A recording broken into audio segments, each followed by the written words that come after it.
may cause them just to leave the dealership. So I've lost a sale. That's a cost, right? How many sales do I lost because I'm not using the self-quote? A lack of transparency was the biggest reason why they ultimately didn't purchase a vehicle. So before they even come into the store, I know exactly what their payment's going to be. I know exactly how much trade equity they have. It not only saves time, efficiencies, costs, but it helps sells more cars.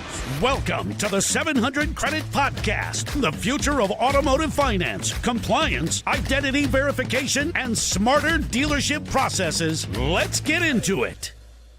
Hey, what is going on, Automotive Nation? I am Jason Harris, and thank you for joining me on an episode of the 700 Credit Podcast, a new series where we get to talk all things around building better deals and improving just overall deal flow at your dealership.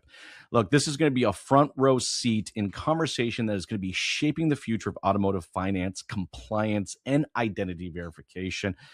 It is going to be some great episodes. We're going to dive into real-world dealership changes, from fraud prevention to soft pull strategies to compliance pitfalls. I know, the exciting stuff, right?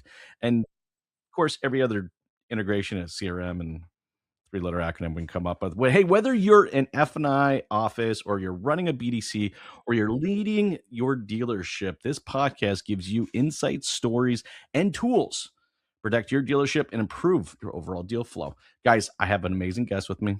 I have the one, the only, the oh so famous, the man himself. I have Ken Hill with me. He's giggling in the background. Ken, what's up? How you doing, man? Good, Jason. How are you? I'm doing great. Hey, Ken, I gotta say, man, thank you for letting me do this. You know, not everybody trusts good old Jason here to come out and tell some stories, but we've recorded several times before. We've had so much recording. When we started talking about, hey, we need to do a 700 credit podcast, I was like, yeah, that's going to be fun. So Ken, are you excited for this series? I am. Yeah, I am. As I think I've mentioned to you before, I think education is our best tool to make dealers aware of where their shortfalls might be, or maybe some holes and gaps in their processes, and to be made aware of things that are happening in other dealerships and in the industry. I think it's our best tool. You know what? You're absolutely right. And I think for most people that watch any of my other series, and including this one, you guys know that educating yourself is one of the most important things to continue to be a proactive leader in this space. And I definitely use the word proactive because, guys, there's just too much reactiveness going on in the industry right now. And look, I've had the opportunity to do over 2,000 of these episodes with amazing leaders and operators in the space. And I will tell you, there's a pattern. The pattern is that the best operators and leaders are always thinking proactively about every aspect of their business. And that's a perfect segue, Ken, into our first episode. Today's topic: the hidden cost of skipping prequels. Yes. Man, when I was like, okay, this is gonna be fun, but there's so many different directions we can get into. But you know, actually, Ken, I was thinking about this before we jump into this real quick, because this is kind of the first episode. I want to talk a little bit about 700 credit. I want to know, like, if I was a fly on the wall back long ago when this whole thing started, just give me that picture of, like, this is the moment of, like, aha, and let's go ahead and go build this company. What was that, Ken? I think after we did our first integration with a system, and a lot of times credit reports can be, and their products and services can be felt as commodities. It's like, how do we add value? And after our first integration, and the dealer, it was integrated into the dealer's DMS. It was like, oh, this is great. I don't have to go in another system. I got everything here that I need. And it fits right into my workflow. So integrations have always been what's driven our success. And we're integrated, I think, in over 220 systems now. Just a few.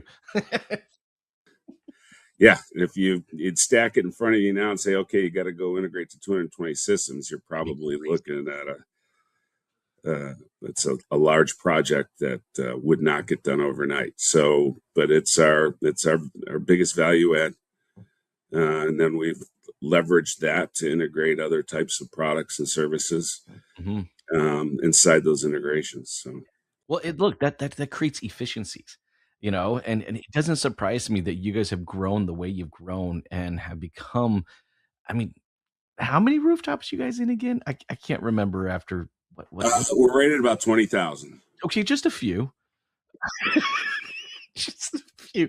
But it's because the commitment you guys had to those integrations and creating the efficiencies in those integrations. Like Ken, like I gotta be honest, man, when you guys started doing that, you were kind of the first kids on the block to say, I'm not going to create another portal for a dealer to log into. Let me really integrate.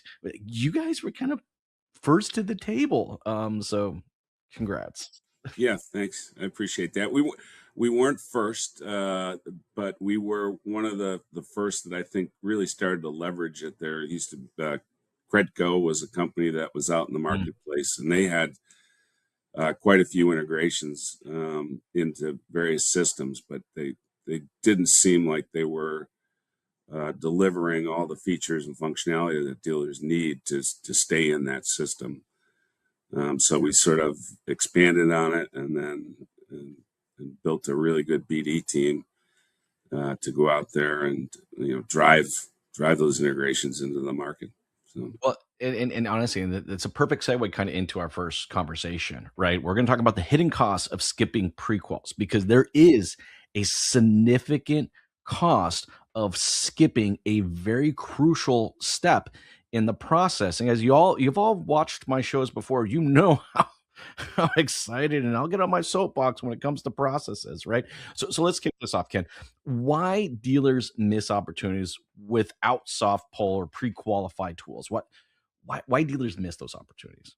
Why is they're hesitant because the add-on costs, right? Soft pulls don't really eliminate the need for hard pulls, but they can reduce the number you need.